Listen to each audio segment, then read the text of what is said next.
ಅವಕಾಶಗಳಿರೋದು ಇದೆಯಾ? ಸಂಕ್ರಾಂತಿ ಕಳೆದ ಮೇಲೆ ಒಂದು ಯೋಗ ಇದ್ದಂಗೆ ಕಾಣಿದೆ. ಇವರಿಗೆ ಅಂತಲ್ಲ, ರಾಜ್ಯ ಮಟ್ಟದಲ್ಲಿ ಒಂದು ಉನ್ನತ ಯೋಗ ಅವಕಾಶ ಇದೆ.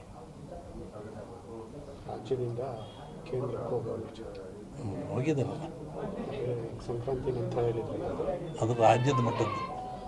ನಿಮ್ಮ ರಾಜ್ಯದ ಮಟ್ಟಕ್ಕೆ ಸಂಕ್ರಾಂತಿ ಮೇಲೆ ರಾಜಕೀಯ ವಿಪ್ಲವ ಆಗೋ ಲಕ್ಷಣ ಇದೆ. ಸುಮ್ಮನೆ ನೀವು ಹೇಳ್ದಂಗೆ ಯುದ್ಧ ನಡೀತಾ ಇದೆ.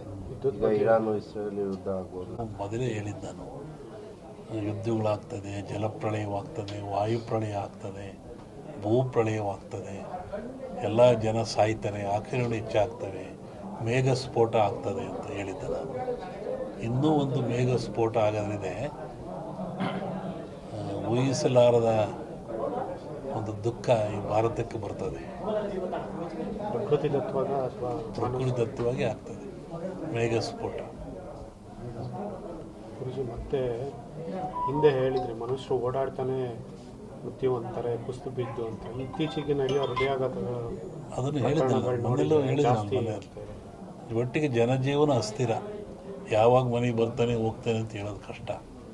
ಅಸ್ಥಿರ ಇನ್ನೂ ಜಾಸ್ತಿ ಆಗ್ತದೆ. ಅದರಲ್ಲಿ ಅರಸನಾಲಯಕ್ಕೆ ಕಾರ್ಮೋಡ ಕವಿದೀತು. ಅದು ರಾಜ್ಯಕ್ಕೂ ಇದೆ, ಸೆಂಟ್ರಲ್ಗೂ ಇದೆ. ಹಿಂದೆ ಹೇಳಿದ್ದು 2-3 ಜನ ಪ್ರೈಮ್ ಮಿನಿಸ್ಟರ್ ಕೊಲೆ ಆಗ್ತಾರೆ, ಸಾಯ್ತಾರೆ ಅಂತ. ಅದು ಆಗ್ತದೆ. ಯುದ್ಧ ಏನಾದ್ರು ನಿಲ್ಲುತ್ತಾ ಅಥವಾ ಒಳ್ಳೆಯದಾಗಿ ಮುಕ್ತಾಯ ಆಗುತ್ತೆ? ಏನು ಸಂವತ್ಸರ ಫಲದಲ್ಲಿ ಕಷ್ಟ, ಉಲ್ಬಣ ಲಕ್ಷಣ, ದ್ವೇಷ, ಅಸೂಯೆ. ಈ ಮಧ್ಯೆ ಒಂದಿಬ್ಬರು ಬಲಿ ಆಗ್ತಾರೆ.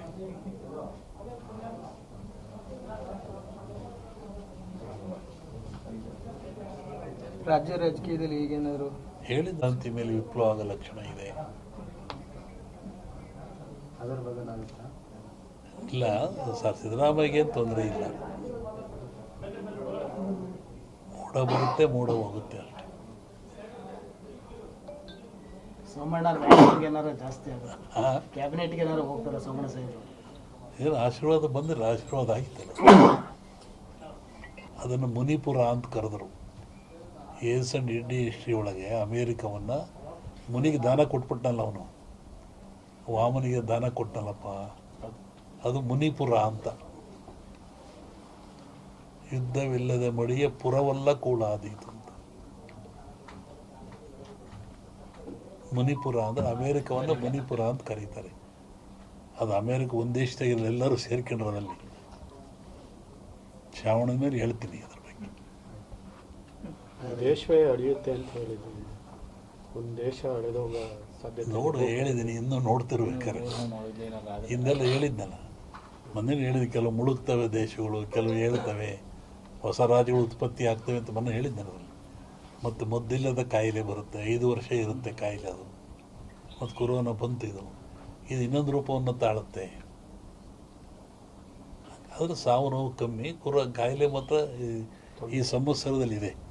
ಹೊಸ ರೋಗ ಉತ್ಪತ್ತಿಯಾಗಿ ಉಸಿರಿಗೆ ಸಂಬಂಧಪಟ್ಟದ್ದು, ಜನ ಆ ಥರ ಸಾಯ್ತಾರೆ. ಆಗ ಭೂಮಿ ಹೇಳಿದ, ಭೂಮಿ ಗುಡ್ಡ ಬಿಡಿ ಉಳ್ತವೆ ಅಂತ ಹೇಳಿದ್ ನಾನು. ಬೆರೆಯುತ್ತೆ, ಉಳುತ್ತವೆ, ಸಮುದ್ರ ಜಲಬಾಧೆ, ಜನ ಸಾಯ್ತಾರೆ. ಯೋಗ ಅವಕಾಶ ಇದೆ. ರಾಜ್ಯದಿಂದ ಕೇಂದ್ರಕ್ಕೆ ಹೋಗಿದ್ದಾರಲ್ಲ, ಸಂಕ್ರಾಂತಿ ನಂತರ ಹೇಳಿದ್ರಲ್ಲ, ಅದು ರಾಜ್ಯದ ಮಟ್ಟದ್ದು. ನಿಮ್ಮ ರಾಜ್ಯದ ಮಟ್ಟಕ್ಕೆ ಸಂಕ್ರಾಂತಿ ಮೇಲೆ ರಾಜಕೀಯ ವಿಪ್ಲವ ಆಗೋ ಲಕ್ಷಣ ಇದೆ. ಸುಮ್ಮನೆ ನೀವು ಹೇಳ್ದಂಗೆ ಯುದ್ಧ ನಡೀತಾ ಇದೆ.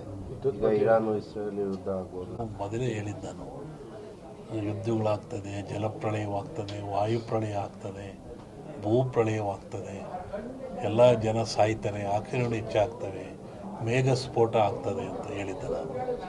ಇನ್ನೂ ಒಂದು ಮೇಘ ಸ್ಫೋಟ ಆಗೋದ್ರಿದೆ. ಊಹಿಸಲಾರದ ಒಂದು ದುಃಖ ಈ ಭಾರತಕ್ಕೆ ಬರ್ತದೆ.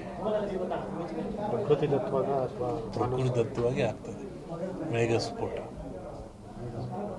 ಗುರುಜಿ ಮತ್ತೆ ಹಿಂದೆ ಹೇಳಿದ್ರಿ, ಮನುಷ್ಯರು ಓಡಾಡ್ತಾನೆ ಬುದ್ಧಿವಂತಾರೆ, ಕುಸ್ತು ಬಿದ್ದು ಅಂತ. ಇತ್ತೀಚೆಗೆ ನಡೆಯೋ ಹೃದಯಾಘಾತಗಳು ಅದನ್ನು ಹೇಳಿದ್ದೆ. ಒಟ್ಟಿಗೆ ಜನಜೀವನ ಅಸ್ಥಿರ. ಯಾವಾಗ ಮನೆಗೆ ಬರ್ತಾನೆ ಹೋಗ್ತಾನೆ ಅಂತ ಹೇಳೋದು ಕಷ್ಟ. ಅಸ್ಥಿರ ಇನ್ನೂ ಜಾಸ್ತಿ ಆಗ್ತದೆ. ಅದರಲ್ಲಿ ಅರಸನಾಲಯಕ್ಕೆ ಕಾರ್ಮೋಡ ಕವಿದೀತು. ಅದು ರಾಜ್ಯಕ್ಕೂ ಇದೆ, ಸೆಂಟ್ರಲ್ಗೂ ಇದೆ. ಹಿಂದೆ ಹೇಳಿದ 2-3 ಜನ ಪ್ರೈಮ್ ಮಿನಿಸ್ಟರ್ ಕೊಲೆ ಆಗ್ತಾರೆ, ಸಾಯ್ತಾರೆ ಅಂತ, ಅದು ಆಗ್ತದೆ. ಯುದ್ಧ ಏನಾದ್ರು ನಿಲ್ಲುತ್ತಾ ಅಥವಾ ಒಳ್ಳೆಯದಾಗಿ ಮುಕ್ತಾಯ ಆಗುತ್ತಾ ಏನು? ಸಂವತ್ಸರ ಫಲದಲ್ಲಿ ಕಷ್ಟ, ಉಲ್ಬಣ ಲಕ್ಷಣ, ದ್ವೇಷ, ಅಸೂಯೆ. ಈ ಮಧ್ಯೆ ಒಂದಿಬ್ಬರು ಬಲಿ ಆಗ್ತಾರೆ.